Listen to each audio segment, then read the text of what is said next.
I knew JD from back when I was 15 years old, when he first came to Memphis to sing with a group called the Blackwood Brothers.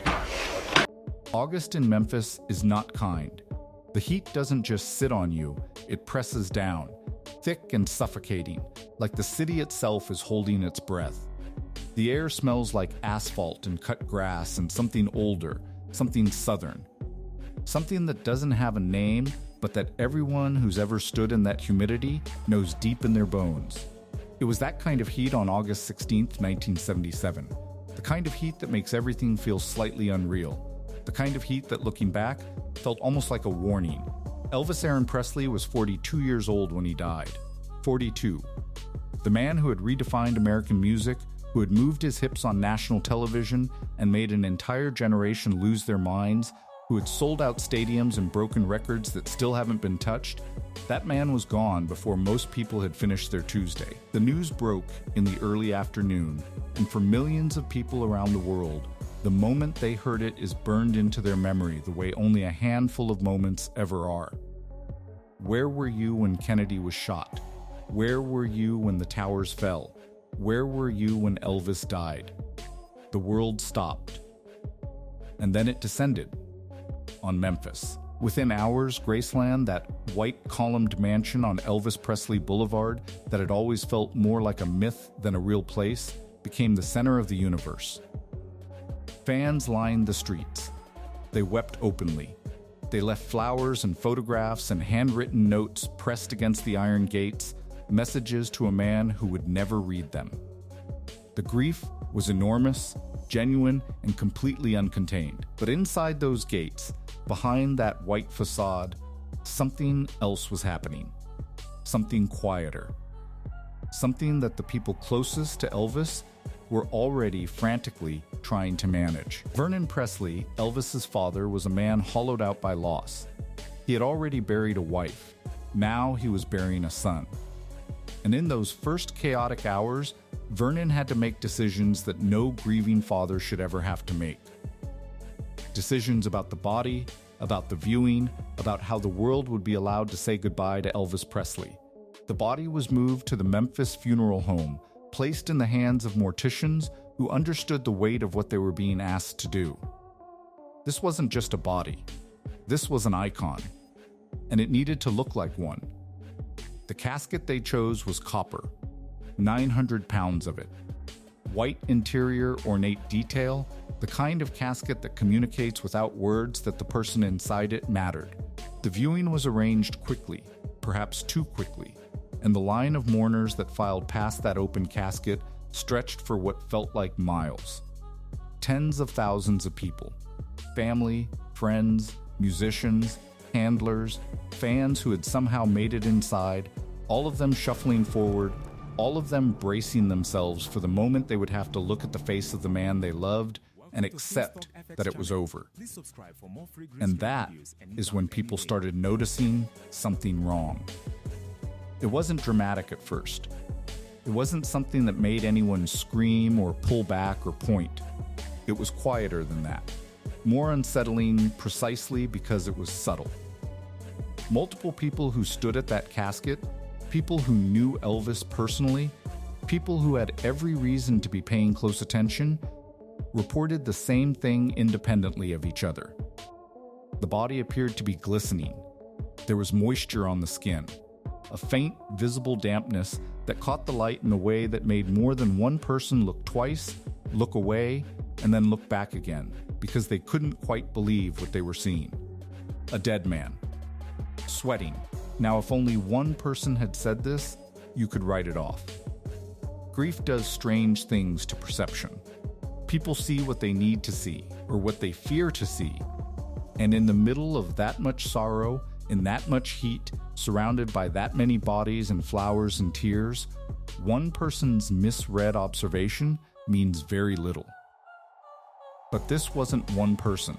This was multiple witnesses, across different moments during the viewing, describing the same physical detail without any apparent coordination. That changes the nature of the observation entirely. That turns a rumor into a question that demands an answer. What does it mean when a dead man sweats? It sounds like the setup to something supernatural, something gothic, the kind of detail that belongs in a southern ghost story told on a porch at midnight. But this isn't a ghost story. This is a forensic question, a medical question, and, as it turns out, a deeply human question about what was really happening inside Graceland in the hours before that body ever made it to the funeral home. Because the answer to why Elvis's body appeared to be sweating in that copper casket pulls back a curtain that a lot of powerful people worked very hard to keep closed. The king was dead. Everyone agreed on that much. But the body, cold and still and sealed in 900 pounds of copper, was apparently not done telling its story. And the people standing in that viewing line had just become the first unwilling witnesses to a truth that would take decades to fully surface. More than 90% of the people watching this video right now still aren't subscribed, and that means most people are missing out on exclusive, untold stories about Elvis Presley you won't find anywhere else. If you don't want to miss the next revelation, now's the time. Subscribe, hit the bell, and share this video with one friend. Now let's continue. To understand why the sweating mattered, you first have to understand what it means to prepare a body for public viewing at the level that Elvis Presley's body required. Embalming is not a glamorous subject. Most people prefer not to think about it, which is precisely why the funeral industry operates in a kind of polite silence, doing what it does behind closed doors, so that families can stand at open caskets and remember their loved ones as they were, not as death left them. The entire purpose of the process is transformation. Preservation. The chemicals replace the body's natural fluids, slow decomposition, restore color to skin that death has drained gray, and create the illusion, carefully, deliberately constructed, that the person lying there is simply resting. Simply paused, simply waiting for something that will never come. When it works correctly, a properly embalmed body does not sweat. It does not glisten. It does not produce moisture of any kind. The biological processes that would cause those things have been chemically interrupted. The body has been, in the most clinical sense of the word, stopped. So when multiple witnesses standing over Elvis's open casket described seeing moisture on his skin, they weren't describing something that should have been possible. They were describing something that pointed, quietly, uncomfortably, to a body that had not responded to the embalming process the way a body is supposed to respond. And that raises a question that the science cannot sidestep. Why? The first explanation that forensic professionals and biographers have pointed to is the most viscerally uncomfortable one. But it cannot be ignored. By the time Elvis's body was discovered inside Graceland on the afternoon of August 16th, it had almost certainly been dead for several hours. The exact timeline has never been definitively established, and that ambiguity is itself part of the problem. But the physical condition of the body when paramedics arrived, the rigidity, the discoloration, the state of the scene, suggested to several medical professionals who later reviewed the evidence that Elvis had not died in the early afternoon, as was initially implied. He had likely been dead since the early morning hours, possibly as far back as 2 or 3 in the morning, lying undiscovered on the bathroom floor of his private suite while the rest of Graceland slept. In that August heat, in an unair-conditioned bathroom, a body left for that many hours begins to change in ways that embalming fluid can only partially reverse. Decomposition had likely already begun, and one of the byproducts of that early-stage decomposition, the biological processes that begin almost immediately after the heart stops, is the release of moisture from the body's tissues. Even after embalming, even after the most careful preparation, a body that had already begun that process could still show signs of it. The moisture that witnesses saw may not have been sweat in any living sense of the word. It may have been something far more sobering, evidence of how long Elvis had truly been gone before anyone thought to look for him. The second explanation is more clinical and, on the surface, more forgiving. Memphis in August is brutally hot, and preserving a high-profile body for public viewing requires refrigeration. Elvis's body would have been kept cold between preparation and the open casket viewing, and when a refrigerated surface meets warm, humid air, the kind of thick, suffocating air that defines a Memphis August, condensation forms. Physics is simple and indifferent. It doesn't know that the surface it's coating is the most famous face in American music. It just does what moisture does when temperatures collide. This explanation is cleaner, more comfortable. And it might have been entirely satisfying if not for one problem. The people who described what they saw weren't describing light condensation on a cool surface. They were describing something that read, to multiple independent observers, as more than that. Something that registered as wrong in a way that physics alone doesn't quite account for. Which brings us to the third explanation, and the one that a growing number of people who have studied Elvis's death most closely find the hardest to dismiss. There are those who believe that the condition of Elvis's body was being actively managed, that certain facts about the state he was found in, the severity of his physical condition at death, the length of time he had gone undiscovered, the specific details of what was in his system, were being controlled, shaped, and in some cases outright concealed by the people who had the most to lose if the full truth became public. The Presley estate had enormous financial and reputational stakes in how Elvis's death was understood by the world. His manager, Colonel Tom Parker, had business interests that depended on the Elvis mythology remaining intact. And the morticians, for all their professionalism, were operating under pressures that went far beyond preparing a body for viewing. All of it grew in the vacuum that Parker's control had created. This is not a simple equation, and it would be dishonest to draw a single straight line between Parker's secret and Elvis's decline. Elvis's struggles were complex, layered, and shaped by forces that went beyond any one person's decisions. But it is absolutely fair, and it is supported by the testimony of the people who loved him, to say that the cage Parker built accelerated everything, that the creative suffocation fed the emotional isolation, that the emotional isolation fed the dependence, and that the dependence fed the decline in a cycle that nobody around Elvis had enough power or courage to fully interrupt. What cuts the deepest when you sit with all of it is the longing, the specific, undeniable, heartbreaking longing that Elvis carried for a version of his life that was always just slightly out of reach. He talked about England. He talked about what it would feel like to perform for the fans who had waited the longest, who had loved him from the greatest distance. There are accounts of Elvis standing in Graceland late at night, listening to recordings of his own concerts, and talking about wanting more. Not more fame, not more money, but more world. More life. More of the thing that performing was supposed to give you, which is the feeling of genuine, unfiltered human connection with people who have traveled from somewhere real to be in your presence. Parker took that from him. Every single night of every single year that Elvis spent inside the borders of one country, while the rest of the planet pressed its face against the glass. And Parker kept smiling, kept collecting, and kept his secret buried until it wasn't.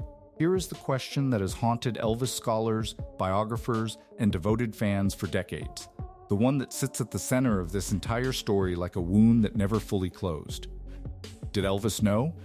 Did he ever look across the table at Colonel Tom Parker and understand, on some fundamental level, that the man controlling his career wasn't just making business decisions, but was actively, deliberately sacrificing Elvis's global legacy to protect a secret that had nothing to do with Elvis at all? The answer, when you follow the evidence carefully, is both more complicated and more devastating than a simple yes or no. There were moments, documented, corroborated moments, where Elvis came dangerously close to the truth.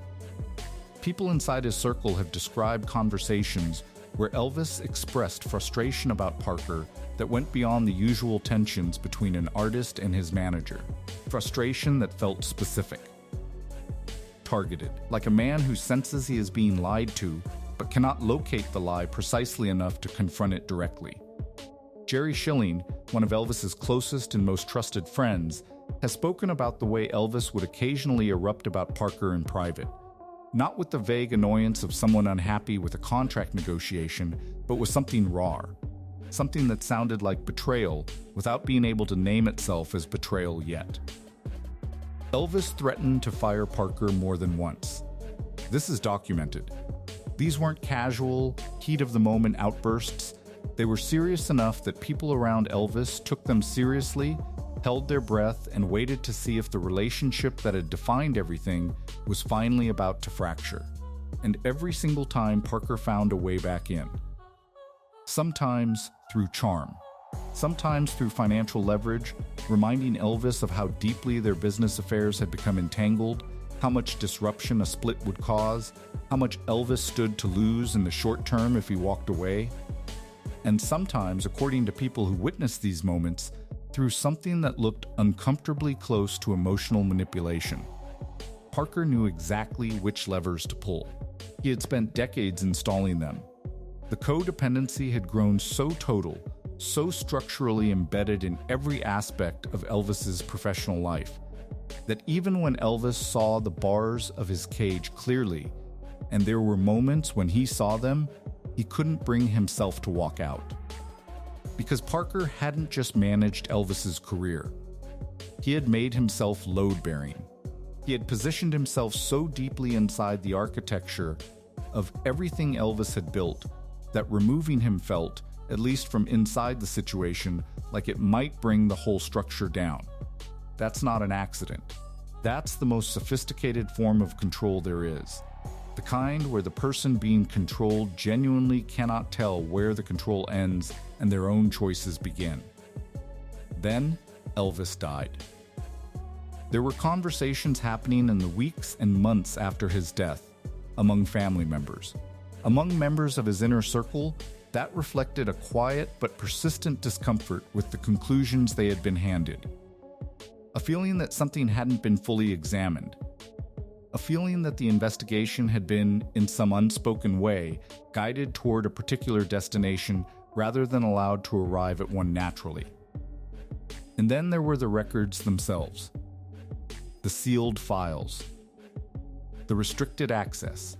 The documentation that should have been a matter of public medical record in a high-profile death investigation, but instead became something that required legal navigation just to approach. Families of ordinary people don't seal medical records after a sudden death. Coroners' offices don't routinely restrict access to findings in cases where the conclusion is clean and uncomplicated. One of those morticians spoke. Years later, removed from the immediate chaos of that week, one of the men who had been in that room, who had seen Elvis's body before the public did, before the flowers and the copper casket and the tens of thousands of mourners, gave an interview. And what he described about the condition of the body when it arrived at the funeral home directly contradicted the official account that had been carefully constructed and just as carefully maintained. What he said doesn't just explain the sweating. It reopens every question about that day that powerful people spent decades trying to permanently close. To understand what that mortician saw, you have to go back further than the funeral home. You have to go back to the last night Elvis Presley was alive, back inside Graceland, back into the private world that very few people ever truly saw, and you have to follow the hours with the kind of unflinching honesty that the people closest to him refused to apply at the time. The night of August 15th into the early hours of August 16th was not extraordinary by the standards of Elvis's life in that final period. And that, in its own way, is one of the most heartbreaking parts of this entire story. Because by 1977, the version of Elvis that existed behind those Graceland gates was almost unrecognizable from the young man who had set the world on fire 2 decades earlier. He was bloated, exhausted, dependent on a pharmaceutical regimen so complex and so extreme that his personal physician had essentially become his drug supplier. The people around him, the handlers, the Memphis Mafia, the yes men who had built their entire lives around proximity to his fame, had long since stopped asking the hard questions. Enabling had become indistinguishable from loyalty, and Elvis, isolated inside the mythology of himself, had no one left who loved him enough to tell him the truth. That night, he had been awake for most of it. Insomnia was a chronic torment for him in his final years, and the solution, as it almost always was, came in the form of medication. His girlfriend at the time, Ginger Alden, was asleep in the bedroom they shared. Elvis, unable to sleep, retreated to his private bathroom, a space that had become, in the last years of his life, something of a refuge. He made a phone call late that night to a female friend, a conversation that people who have studied his final hours describe as reflective, quieter than usual, carrying a kind of weight that only makes sense in retrospect. After that call, sometime in the earliest hours of August 16th, Elvis Presley sat down on the floor of his bathroom. And he never got up. Ginger Alden found him at approximately 2:30 in the afternoon. She had woken, noticed he hadn't come to bed, and gone looking. What she found on that bathroom floor was not a man who had just collapsed. The physical signs, the rigidity of the body, the fixed and dilated state, the coloring of the skin, told a story that paramedics and the emergency room physicians who received him understood immediately, even if they weren't the ones who would be allowed to say it publicly. Elvis had been dead for hours, not minutes, hours. The machinery of official explanation had not yet arrived, but the body had already been telling its truth for the better part of a morning. This is where the timeline fractures, and where the fracture matters enormously. Because the version of events that was presented to the public in the immediate aftermath placed Elvis's death in the early afternoon, close enough to the discovery that the hours of undiscovered death were obscured, minimized, folded into the narrative of a sudden cardiac event that could have happened to any. But medical professionals who later reviewed the autopsy findings, the toxicology results, and the physical evidence from the scene have consistently pushed back against that framing. The body's condition at discovery was not consistent with someone who had died recently. It was consistent with someone who had been dead since the middle of the night. And the autopsy, the document that should have settled every question, was sealed. Not briefly, not temporarily. The full results of Elvis Presley's autopsy were locked away from public access for 50 years, protected by the combined legal weight of the Presley estate and the institutions that had every reason to want the conversation controlled. What leaked out, what was confirmed through the dogged work of journalists and independent investigators over the decades, painted a picture that cardiac arrhythmia alone cannot explain. The toxicology results that did eventually surface showed an extraordinary concentration of prescription drugs in Elvis's system, not one, not two, but 14 different substances, present at levels that multiple forensic pharmacologists have described as incompatible with the official cause of death being simply a heart that stopped. A heart can stop for many reasons. The presence of 14 drugs in a body that had been lying undiscovered for potentially 8 to 10 hours in summer heat before being transported and prepared under enormous external pressure, that is not a simple story. That is a story with layers. And the moisture that witnesses saw on Elvis's skin at that open casket viewing was, in the most literal sense, those layers surfacing. The body had been through something catastrophic. It had been through it alone, in the dark on a bathroom floor, for hours before anyone came. And despite every effort to present it to the world as the peaceful rest of a king, it kept leaking the truth through its skin. The body was not cooperating with the narrative, and neither, as it turned out, was the one man who had seen it before the narrative was fully constructed. The mortician who walked into that funeral home on August 16, 1977, and came face to face with evidence that no amount of embalming fluid was going to fully erase. What he saw confirmed the timeline. It confirmed the condition. And it confirmed that the story the world was being told about how Elvis Presley died was, at best, incomplete. At worst, it was a carefully managed lie. Here is the thing about powerful myths. They don't just protect reputations. They protect ecosystems. They protect the livelihoods of everyone who built their world inside the myth. Everyone who needed the myth to be true. Because the alternative, the real, unvarnished, uncomfortable alternative, would collapse everything they had constructed around it. Elvis Presley was not just a man by 1977. He was an industry. He was a brand. He was a financial engine that generated money for dozens of people whose entire existence depended on the continuation of his image. And when that image died on a bathroom floor in the early hours of an August morning, the people who ran that engine made a decision. Quickly, quietly, and with remarkable coordination about which version of the story the world was going to receive.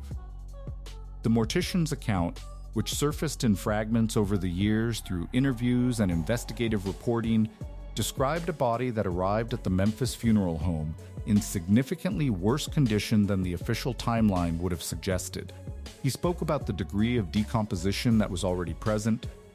He spoke about the difficulty of the preparation process, the challenges of working with a body that had been through what Elvis's body had clearly been through, and of trying to produce a result that would hold up under the scrutiny of tens of thousands of mourners filing past an open casket in the August heat. He was a professional. He did his job. But he could not undo what the body had already recorded. He could cover it, correct it, compensate for it, but he could not erase it entirely. And what he could not erase was exactly what those mourners saw when they stood at that copper casket and felt something register in them that they couldn't quite name.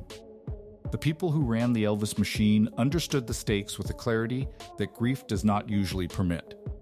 Colonel Tom Parker, the man who had controlled Elvis's career with an iron grip for more than 2 decades, was on the phone within hours of the death, not consoling the family, but managing the commercial response. The estate moved swiftly to lock down the autopsy.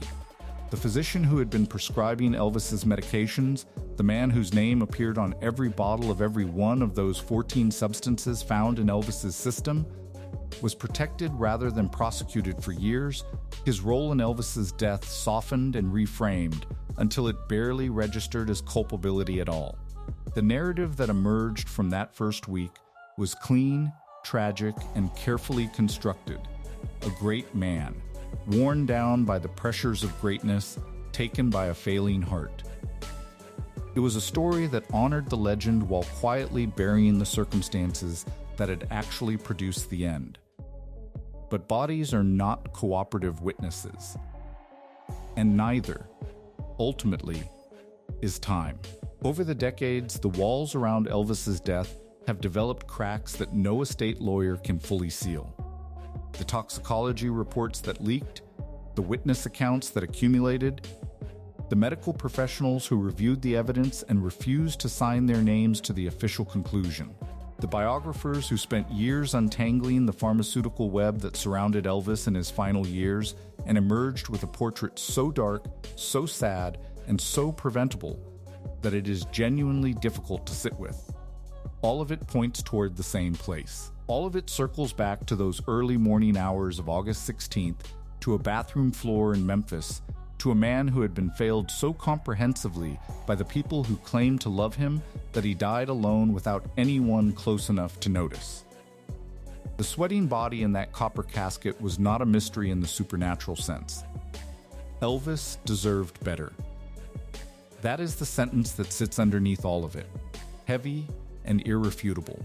Not the Elvis of the myth, not the jumpsuit and the swagger and the curled lip, but the actual man.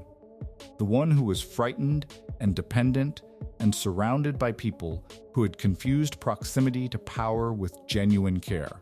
He deserved someone who would tell him the truth while he was still alive to hear it. He deserved a death that didn't have to be managed and sealed and reframed for public consumption. He deserved to be found sooner. The king is buried at Graceland now, in the meditation garden, a few steps from the house where he lived and died. The grave is immaculate.